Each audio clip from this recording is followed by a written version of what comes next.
Everyone, कैसे आप सब लोग? आई होप बहुत अच्छे होंगे, अपना रिसर्च भी बहुत अच्छे से करे होंगे। आज हम फार्मा के वैल्यू चेन के बारे में बात करने वाले हैं। मैंने फार्मा पर कई सारी वीडियोस बनाई है, कई सारे टिपिकल टॉपिक्स को भी कवर किया है, बट ये टॉपिक आज तक मैंने कवर नहीं किया। एंड आई रियली थॉट जो लोग बिगिनर्स है एंड जिन लोगों को आइडिया नहीं है what is pharma value chain, and multiple times मैं इस पर्टिकुलर चीज़ को अपने वीडियोज़ में बोलती हूँ। So yeah, let's discuss that what is pharma value chain, and of course it is very important. क्यों? क्योंकि अगर आप सिर्फ नंबर्स या फिर सिर्फ रेवेन्यू सेल्स के बेसिस पर फार्मा कंपनी को जज करते हो तो yes, you are doing very like worst thing in your life. आपको वो नहीं करना है। आपको एक तरह से बोलूँगी, आपको आधी अधूरी कहानी पता होगी अगर आप सिर्फ नंबर्स के बेसिस पर किसी भी कंपनी को जज कर रहे हो। फार्मा वैल्यू चेन के अंदर आप जिस कंपनी को भी स्टडी कर रहे हो वो कंपनी आपके वैल्यू चेन के अंदर कहाँ आती है, कहाँ स्टैंड करती है, that is like must to know. And अगर आपको जब तक वो नहीं पता है, आप एक नॉर्मल इन्वेस्टर की तरह, एक नॉर्मल रिटेल इन्वेस्टर की तरह जो कि हमेशा दूसरों पर डिपेंडेंट होता है, उसी की तरह आप अपना एक तरह से सर्वाइवल मोड पे चले जाओगे। सो या for that, to ignore that particular thing, to avoid that, pharma value chain को आज हम डिस्कस करने वाले हैं। सो कहीं ना कहीं हमको ये सुनने से समझ में आता है pharma value chain basically means, मैं आपको सिंपल सी भाषा में समझाती हूँ। देखो, एक चीज़ समझो कि फार्मा का जो बिजनेस है वो कोई एक बिजनेस नहीं है। फार्मा का बिजनेस मेजरली आपका डिस्कवरी, फिर मैन्युफैक्चरिंग, फिर ब्रांडिंग एंड डिस्ट्रीब्यूशन, इस टाइप से एक मल्टीपल लेयर्ड बिजनेस है। इसके अंदर भी कई सारे लेयर्स है of course. So it's like pharma का बिजनेस एक मल्टीपल लेयर्ड बिजनेस है। एंड हर जैसे कंपनी है, हमेशा वो शुरुआत से ही तो एंड पे नहीं पहुंचेगी। छोटे छोटे स्टेप्स लेकर कंपनी एंड पॉइंट पर आएगी, राइट, वैल्यू चेन के अंदर। सो हर पॉइंट ऐड होते होते कंपनी के अंदर वैल्यू ऐड हो रही है, कंपनी कहीं ना कहीं वैल्यू क्रिएट कर रही है। सो उसी के बारे में फार्मा वैल्यू चेन थोड़ा सा डीप में हम लोग देखते हैं। देखो, मल्टीपल लेयर्ड बिजनेस यानी क्या हो गया, कुछ नाम मैं आपको बता देती हूँ। यानी कि डिस्कवरी, क्लिनिकल ट्रायल्स, उससे पहले प्री क्लिनिकल ट्रायल्स भी होते हैं, एंड मैन्युफैक्चरिंग, ब्रांडिंग, डिस्ट्रीब्यूशन, ये सब कुछ फार्मा के बिजनेस में इंक्लूडेड होता है। मल्टीपल स्टेजेस ऑफ बिजनेस के अंदर, जैसे हमारी लाइफ के फेजेस है, साइकिल है, उसी तरह से फार्मा का जो बिजनेस है इस तरह से लेयर्ड होता है, राइट। एंड हर एक लेयर का अपना एक अलग रिस्क है, अलग मार्जिन्स है, अलग तरीका है डिस्ट्रीब्यूशन का। So this is why I have said कि फार्मा वैल्यू चेन को समझना और अपनी कंपनी को अलाइन करना कि हाँ, आपकी कंपनी कहाँ आती है फार्मा वैल्यू चेन में, वो सबसे ज़्यादा इंपॉर्टेंट है, right. And one more thing कि हर वक्त सबकी वैल्यूएशन भी अलग अलग होगी। आपको जो फार्मा की स्टार्टिंग की वैल्यू पे जो कंपनीज मिलेगी वो यूजुअली आपको सस्ती मिलेगी रादर देन एंड, तो सबकी वैल्यूएशंस भी चेंज होती रहती है, right. So this was your pharma value chain. Her chain पर जब हर एक बढ़ते स्टेप के साथ जब फार्मा की किसी भी कंपनी की वैल्यू चेंज हो रही है, वैल्यू क्रिएट हो रही है, वैल्यू ऐड हो रही है, that is called as pharma value chain, right. And अगर हम एक सीक्वेंस समझे कि एक फार्मा का सीक्वेंस क्या होता है, एक फार्मा कंपनी का सीक्वेंस कैसा होता है, क्या होता है।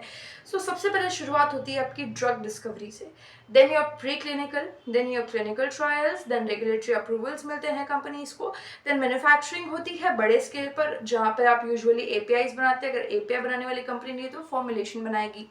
एंड डिस्ट्रीब्यूशन एंड मार्केटिंग का आपका एक फेज आता है कंपनी का। इसके अलावा एक और फेज आता है जिसकी बात यूजुअली नहीं होती है फार्मा से रिलेटेड, बट ये भी इंक्लूडेड रह जाते हैं, जो मार्केट सर्वाइलेंस, यानी कि मार्केट का कैसा लाइक पेशेंट्स के साथ वो पर्टिकुलर ड्रग कैसे रिएक्ट कर रहा है, डॉक्टर्स उस ड्रग को कैसे समझ रहे हैं, कैसे देख रहे हैं, वो चीज़ें भी बहुत मैटर करती है। दैट मीन्स कि मार्केट का सर्वाइलेंस कैसा है वो भी बहुत मैटर करता है, राइट। सो इन फेजेस में फार्मा की कंप्लीट बिजनेस आपकी डिस्ट्रीब्यूटेड होती है, राइट। एंड अब इसको वैल्यू चेन क्यों बोला जाता है, I have already told you. Value बढ़ती रहती है, रिस्क ग्रेजुअली थोड़ा कम होता रहता है, वैल्यूएशंस बढ़ती रहती है, मार्जिन थोड़े थोड़े बढ़ते रहते हैं, राइट। एंड अब इम्पॉर्टेंस क्यों है, अगर आप वैल्यू चेन को इग्नोर कर देते हो ना, you miss the main points like. And आप क्या करते हो, एपीआई कंपनी को आप एक इनोवेटर की तरह कभी कभी वैल्यू देने लगते हो, जबकि एक्चुअल इनोवेशन उसका वो है जिसने उसके मॉलिक्यूल्स को डिज़ाइन करा है। तो आप उसको लाइक एकदम व्हाट शुड आई से, लाइक आप उसको मिस वैल्यू करना शुरू कर देते हो। आप एक जेनरिक जो प्लेयर है शायद उसको कहीं ना कहीं एक एपीआई प्लेयर की तरह ट्रीट करने लगते हो, या उसको कहीं ना कहीं आप टेक्नोलॉजी से रिलेट कर देते हो। तो दिस इज लाइक आप उसको अगेन मिस वैल्यू कर रहे हो, आप उसके बिजनेस से ठीक से अलाइन नहीं कर पा रहे हो, राइट। एंड आप मार्जिन स्पाइक को भी नहीं समझ पाते हो समटाइम्स कि मार्जिन क्यों स्पाइक हो गया सडनली। यूजुअली फार्मा कंपनीज के लिए Q4 थोड़ा सा लाइक एक क्वार्टर होता है जहाँ पे यूजुअली सबका रेवेन्यू अच्छा आता है, सबके रिजल्ट्स अच्छे आते हैं। आप उस साइकिल को कभी नहीं समझ पाओगे कि क्यों Q4 में अच्छा रिजल्ट देती है यूजुअली फार्मा कंपनीज, तो आप उसको कभी नहीं समझ पाओगे। So this is why you need to understand the pharma value chain, right. अब स्टेज वाइज अगर आप देखते हो तो डिस्कवरी और एकदम अर्ली रिसर्च के वक्त में एकदम हाई रिस्क और हाई रिवॉर्ड पर होती है कंपनी। अगर रिस्क बहुत बड़ा लिया है एंड अगर आपका ड्रग अप्रूव हो जाता है, कमर्शलाइज होने के लेवल पर आ जाता है, सो बहुत ही ज़्यादा रिवॉर्डिंग फेज कंपनी के लिए वो होता है। एंड यहाँ पर मोस्टली बायोटेक और इनोवेटर्स कंपनीज हिस्सा लेती है, but harsh truth, 90% of companies usually exit कर जाती है, and reasons I've already mentioned in the past videos of mine, right। And फिर होते हैं क्लिनिकल ट्रायल्स, ये अगेन बहुत ही क्रिटिकल स्टेज हो जाएगा। यहाँ पर आपकी रियल वैल्यू क्रिएट होगी। अगर आपका क्लिनिकल टेस्ट पास कर जाता है आपका drug, that is like yes आप और आगे लंबी बेट यहाँ पर ले सकते हो। एंड ऑफ कोर्स मैन्युफैक्चरिंग, जहाँ पर आपका रॉ केमिकल से ड्रग बन रहा है, तो यहाँ उसकी वैल्यूएशन और बढ़ जाती है और वैल्यू चेन में आगे बढ़ती जा रही है आपकी company, and that leads of course to the high valuation. यहाँ पे और ज़्यादा रिवॉर्डिंग फेज आने लगता है। अब जैसे मान लो आपने कंपनी स्टडी करा, उसका बिजनेस है कि वो फॉर्मुलेशन करती है, तो वैल्यू चेन के लास्ट सेकंड पॉइंट तक आती है जहाँ पर वो फॉर्मुलेशन कर रही है। फॉर्मुलेशन के बाद your branding, then your distribution, then your market surveillance. तो लास्ट सेकंड और थर्ड स्टेज पर वो कंपनी आ रही है, तो आपको उसे उसी फॉर्मुलेशन तरह की कंपनी की क्या ही वैल्यू देना है। अगर फॉर्मुलेशन कर रही है तो यूजुअली उसका वैल्यू एक एपीआई प्लेयर से कम होगा, एंड इसके अलावा उसका जो मार्जिन है, मार्जिन ज़्यादा होंगे, रिस्क कम होगा, तो रिवॉर्ड भी थोड़ा कम होगा। सो ये आपको देखना इम्पॉर्टेंट है, राइट। देन अगेन फॉर्मुलेशन मैंने आपको समझा ही दिया।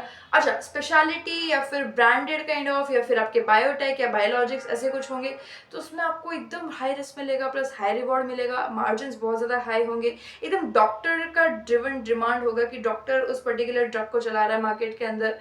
एंड यहाँ पर हम सबसे ज़्यादा मोट फाइंड करते हैं कंपनी के अंदर कि yes what is the real मोट अबाउट द कंपनी, ऐसी क्या चीज़ है जिस पे हम बेट ले सकते हैं, राइट। एंड यूजुअली ऐसे कंपनीज का एक जो अच्छा, अगर स्पेशलिटी बिजनेस लंबे वक्त से चला आ रहा है तो वहाँ पर आपके कैश फ्लोज अच्छे होंगे, एंड यूजुअली कैश फ्लोज अच्छे नहीं होते हैं छोटे कंपनीज के अंदर। Now I am saying that क्योंकि अगेन आपने थ्योरी से थोड़ा थोड़ा अलाइन करने लगे होंगे। जब कैश फ्लो अच्छे नहीं है कंपनी के, जब कंपनी को कोई नहीं पूछ रहा है, so that is the time to find the company and start accumulating, right. अब कैश फ्लोज अच्छे हैं, कंपनी स्टेबल हो चुकी है, तो कंपनी का जो रिवॉर्ड वाला फेज है वो जा चुका है। अब एक स्टेबल इनकम आपको मिल सकती है, स्टेबल मार्जिन आपको मिल सकते हैं, स्टेबल रिवॉर्ड आपको मिल सकता है, बट एक जो स्पाइक है दैट इज नॉट देयर। इसलिए फार्मा वैल्यू चेन को समझना और इम्पॉर्टेंट है, right. And cramps and CDMO, CRDMO, CRO, CMO, ये सब चीज़ें भी देख लेते हैं। एंड ये यूजुअली आपको पता है ये थर्ड पार्टी मैन्युफैक्चरर्स होते हैं, बट इसमें क्या है कि आपकी एक स्ट्रक्चरल ग्रोथ जो होती है, क्यों? क्योंकि क्लाइंट स्टिकनेस ज़्यादा होता है, क्लाइंट पोर्टफोलियो बहुत ही बड़ा होता है। यूजुअली इन कंपनीज के पास सारे अप्रूवल्स होते हैं, सारे रेगुलेटरीज होती है, lot of years of experience. तो इस वजह से इन कंपनीज के अंदर भी आपको अच्छे खासे मार्जिन एक्सपीरियंस करने को मिलते हैं। बट यही देखना जरूरी है कि इवन इन द क्रैम्स और CDMO कंपनीज किस पोर्टफोलियो पर सबसे ज़्यादा काम करती है, राइट। एंड अब आपको किस स्टेज पर फोकस करना चाहिए, वीडियो का सबसे इंपॉर्टेंट चीज़ कि आपको कहाँ पर फोकस करना चाहिए, what kind of investor you are. पहले खुद से आप ये पूछो, क्या आप एक एग्रेसिव काइंड ऑफ इन्वेस्टर है, क्या आप एक कंजर्वेटिव काइंड ऑफ इन्वेस्टर है, या फिर आपको एक ठीक ठाक से बेट लेना पसंद है, एक बैलेंस बेट लेना पसंद है, आप एक बैलेंस काइंड ऑफ इन्वेस्टर है। अगर आप एक कंजर्वेटिव इन्वेस्टर है तो आपके लिए फॉर्मुलेशंस और डोमेस्टिक जो फार्मा बेसिकली कंपनीज होती है that can be best for you, क्योंकि वहाँ पर आपको क्या मिलेगा, look the company has gone gone through it's tough times and अभी कंपनी स्टेबल हो चुकी होगी। फॉर्मुलेशंस में मार्जिन ज़्यादा होते हैं, let me clear you again, formulations में मार्जिन हमेशा ज़्यादा होंगे। इसके अलावा आपको एक स्टेबल कैश फ्लो देखने को मिलता है, राइट। सो अगर आप एक कंजर्वेटिव काइंड ऑफ इन्वेस्टर है, फॉर्मुलेशन की कैटेगरी आपके लिए ठीक ठाक है। अगर आप थोड़ा सा बेट लेने के बारे में सोचो तो एपीआई कैटेगरी आपके लिए अच्छी हो सकती है। अगर आप एक बैलेंस्ड इन्वेस्टर है कि मुझे ठीक ठाक सा बेट लेना है, ना ज़्यादा एग्रेसिव ना ही ज़्यादा कंजर्वेटिव, तो आप सीडीएमओ की तरफ जा सकते हैं, एपीआई की तरफ जा सकते हैं थोड़ा सा। आप उससे भी पहले केएसएम्स की बेट थोड़ी सी ले सकते हैं। बट वही है कि आपको देखना होगा कंपनी किस टाइप की। यूजुअली बड़ी कंपनीज थोड़ी सी स्टेबल होंगी, छोटी कंपनीज में रिस्क ज़्यादा होगा। आई आई अगर आप मेरा देखोगे तो I am in the category of aggressive investor, जो अपना नेक्स्ट पॉइंट है। एग्रेसिव इन्वेस्टर हमेशा एक तरह से देखा जाए तो स्पेशलिटी इनोवेशन जहाँ हो रहा है, या फिर जहाँ पर एकदम शुरुआत है कंपनी की, एकदम मैं नहीं कह रही कि हाँ एकदम कचरा कंपनी है उसकी शुरुआत है and you are going to take bat over here. कंपनी ने खुद को प्रूव किया बट वो किसी की नज़रों में नहीं है एंड आप एकदम हाई रिस्क वहाँ पर लेने के लिए रेडी हो। सो उस टाइप की कंपनीज आप यूजुअली देख सकते हैं जिसके अंदर आप बायोलॉजिक्स एंड उससे भी आगे कई सारी टेक्नोलॉजीज है जिसके ऊपर आप बेट ले सकते हो, एंड पेप्टाइड्स हो गया, कैंसर से रिलेटेड ड्रग्स हो गए। तो इन टाइप ऑफ ड्रग पोर्टफोलियो पे आप ज़्यादातर बेट लेना पसंद करोगे अगर आप एक एग्रेसिव काइंड ऑफ इन्वेस्टर हो। वेल, मैं किसी को सजेशन नहीं दे रही हूँ, it's completely on you, but आपको पता होना चाहिए कि मैं किस टाइप का इन्वेस्टर हूँ एंड मुझे क्या पसंद है, मैं किस तरह का रिस्क ले सकता हूँ मेरे पैसे के साथ में। Because money is earn very like एक टफ चीज़ करके आप कहीं ना कहीं से पैसे ले रहे हो, अपने कमा रहे हो। सो दैट इज़ लाइक कि आपको देखना है कि मेरा पैसा कहाँ ग्रो कर सकता है, नॉट जस्ट बिकॉज कि आपको ज़्यादा रिटर्न चाहिए, आपके पास में पैसा सिर्फ लिमिटेड है, या फिर बहुत ही एक बहुत like vulnerable kind of money आपके पास में है, आप जिस पर लंबी बेट नहीं ले सकते, बड़ी बेट नहीं ले सकते, वो पैसा की आपको बहुत ज़रूरत है। So please do not go with these kind of aggressive categories. And पहली बात, फार्मा सेक्टर में भी आपको नहीं आना चाहिए अगर आप ऐसे काइंड ऑफ इन्वेस्टर हैं। क्यों? क्योंकि फार्मा सेक्टर खुद ही अपने आप में एक बेट है। मैंने बहुत अच्छे से फार्मा सेक्टर को एक्सप्लेन किया है, you can see my playlist, multiple videos are there and शुरू से अगर आप देखोगे कुछ दिन आपको लगेंगे उस प्ले लिस्ट को ख़त्म करने में, समझने में, but let me tell you that is worth it. जो आपको कंप्लीट कोर्स में मिलेगा, जिसके लिए आपसे लोग हज़ारों चार्ज करेंगे, वो मैंने ऐसे ही फ्री में दे दिया है प्ले लिस्ट में। So you can go and watch there if you are interested towards pharma, right. And so yeah this was the things. And अब आपको अगर किसी भी कंपनी का वैल्यू चेन देखना है तो आपको पहले देखना होगा कि कंपनी एग्जैक्टली किस सेगमेंट में काम कर रही है। सेकंड, क्या वो कंपनी वैल्यू चेन के अंदर ऊपर की साइड मूव कर रही है, अपवर्ड मूव कर रही है, या फिर वहीं टिकी हुई है। क्या कंपनी और वर्टिकल इंटीग्रेशन कर पा रही है, मार्जिन आपके सस्टेनेबल है या फिर सिक्लिकल है, आपको थोड़ा सा वो देखना भी जरूरी है। तो आपको और अच्छे से अंदाजा हो जाएगा कि क्या ये कंपनी मेरे लिए है या नहीं है। इसके अलावा रेवेन्यू आपका कैसा है, एकदम हाई क्वालिटी रेवेन्यू आ रहा है या फिर वॉलेटाइल है या फिर नीचे गिरता रेवेन्यू है, तो वो आपको थोड़ा सा देखना ज़रूरी है। एंड बेसिकली क्लाइंट पोर्टफोलियो कैसा है, क्लाइंट डाइवर्सिफाइड है या नहीं, तो उससे आपको काफ़ी हद तक आइडिया लग जाता है कि फार्मा वैल्यू चेन में ये कंपनी कहाँ एग्जिस्ट कर रही है। ये कंपनी चूज करने का मैंने आपको क्वेश्चंस नहीं बताए हैं, ये क्वेश्चंस आपको खुद से करना है कि हाँ मैं इस कंपनी को फार्मा वैल्यू चेन में कहाँ देखता हूँ। तब आपको पता चलेगा कि येस, अब ये फार्मा वैल्यू चेन में इस जगह पर आती है, अब इस जगह के अकॉर्डिंग मुझे इस कंपनी को आगे स्टडी करना है, नहीं करना है, बेट लेनी है, नहीं लेनी है, क्या मुझे इस पर और रिसर्च करने की ज़रूरत है, नहीं है, तो एटलीस्ट अब इस चेन के अंदर अपनी कंपनी से फार्मा वैल्यू चेन का यूज़ करके आपको अपनी कंपनीज को फिल्टर आउट करना है कि मुझे किस कंपनी में जाना है, किस में रिसर्च करना है, किस में नहीं करना है, सो दैट आप एक सही कंपनी चूज़ कर सको और अपना काम अच्छे से कर सको, रिसर्च अच्छे से कर सको, rather than wasting your time and energies to bad companies, right. So yeah this was all the things and that is why pharma chain is very important. आपको भी रियलाइज़ नहीं हो रहा है, बट जब आप एक्चुअल में कंपनीज रिसर्च करना शुरू करोगे, पढ़ना शुरू करोगे, will be getting lot of help from this pharma value chain, right. And मेरा कोई इन्वेंटेड ये चीज़ नहीं है, this is what like big investors do use, big pharma investors do use, right. And usually उन कंपनीज में जाओ जो long term में बहुत वैल्यू क्रिएट करे, जो लॉन्ग टर्म में एक स्टेबल कैश फ्लो जनरेट करे, जिनके पास इनोवेशन की कैपेबिलिटीज़ हो, अगर ना भी हो तो भी काफ़ी अच्छा कॉम्प्लेक्स सिंथेसिस वाला पोर्टफोलियो हो, अगर आप एक अच्छी कंपनी की तलाश में हो, राइट। एंड मैं तो वैसे कंपनीज लाती रहती हूँ आपके लिए, and I have lot of good companies which I will be sharing with you soon. And one more announcement I want to make, I'll be making a very like अच्छा एकदम क्वालिटी वाला video, एकदम valuable video, one of the best videos till on the pharma sector, जो मैंने भी नहीं सोचा कि मैं कभी बनाऊंगी।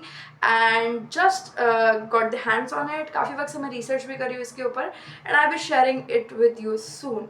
सो yeah keep like your mood excited for that, and देखते हैं आप लोग को वीडियो में क्या नया वैल्यूएबल सीखने को मिलता है। Right, so I'll be sharing all my knowledge with you about the pharma sector, one of the best videos that will be. Right, so and with that, आप अभी तक का मेरा जो pharma playlist है, go and watch that, as that is really helpful for your pharma research. So yeah, thank you, and I will see you in the next video. Till then, do research. If you have any kind of queries or comments, you can leave in comments. If you have any kind of queries, you can leave in comments. Thank you.